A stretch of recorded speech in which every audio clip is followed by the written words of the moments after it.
right now we have a very special guest. I'm going to pull out the stool here for Sana. Sana, where'd you go? There you are. You're making an entrance. All right. I'll let you.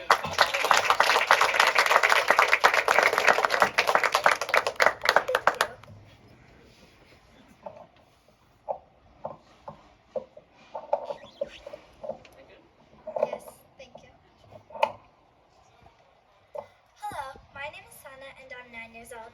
I've been told I'm a little girl with big dreams, but that's not true. I'm a little girl with humongous dreams. Like Martin Luther King, I have a dream too. I have a dream where we, humans, don't feel superiority to other animals on the planet, but treat them as our equals and give them the space they need to survive and flourish. It all started when I was 7 and I was reading a magazine about endangered animals and realized that there are only 3,900 tigers left in the world. I was still learning my numbers and math, but I knew 3,900 was an awfully low number for the entire tiger population on the planet Earth. First I felt sad, then I got mad. When I talked to my parents, they said I could do something about it. So I did. I wrote a letter to appeal to friends and family and raised $400 to my artwork, which I donated to the Oregon Tiger Sanctuary. A few months later, when I read the title of the newer edition of the same magazine, Tigers Are Roaring Back, I felt overjoyed and wondered if it was my donation that did the trick.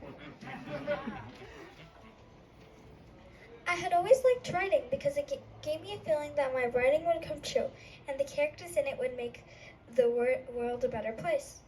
So I had the idea to write something which was a mixture of saving endangered animals and fantasy to appeal to all the kids my age and spread the message. That's how Sana and Clara was born. The heroes of these series are 2 10-year-old girls, Sana and Clara. When Sana and Clara get whisked away to a magical land by Clara's ring given to her by her grandmother, they meet Mother Nature, and they are tasked with one ultimate mission, to save her and rescue all endangered animals. Each part in these series is about them saving a specific endangered animal. For example, part 2, Protectors of the Pandas, is about how they time travel to ancient China and save pandas from endangerment. Again, speaking of endangered animals, there are only 1,500 pandas in the world. Now, I would like to read to you a little from part 1, Sana and Clara, the Hares of Nature. This is the scene where the girls meet Mother Nature and have a conversation with her.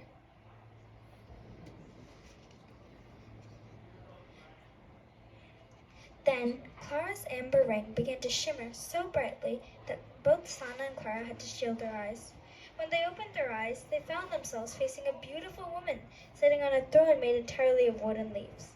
It appeared to Sana and Clara that she was wearing an actual rainbow for a dress. Her brown hair seemed to have hundreds of flowers, and her emerald eyes seemed to sparkle in the sunlight. Overall, she looked impeccable. I need to speak with these 2 lovers of wildlife, she said with an accent. Sana and Clara could not make out what accent it was. She waved her hand to dismiss the vines, and Sana and Clara suddenly found 2 wooden stumps to sit on, and the woman offered them some juicy mangoes and corn on the cob. First, tell us who you are, said Clara, who had a wary feeling about trusting a stranger, even though it felt like in that place nothing wrong could possibly happen. The woman smiled. It was so warm, yet so cool. People call me by many names. You may know me as Mother Nature, she said.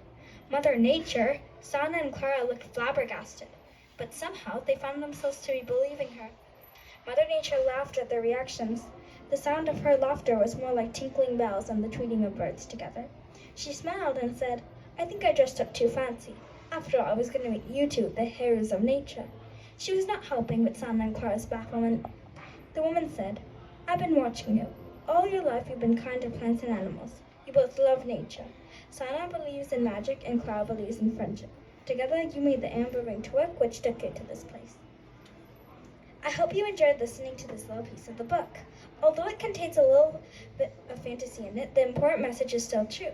Endangered animals must be saved, and there are many ways to save them.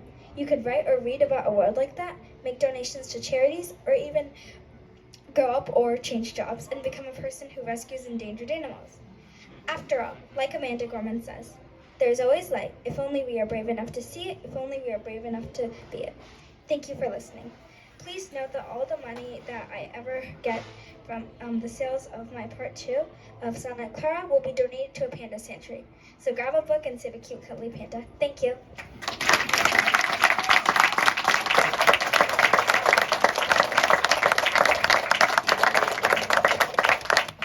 Such a pro. Fantastic. Thank you so much. It was fantastic. Okay, so, let's see.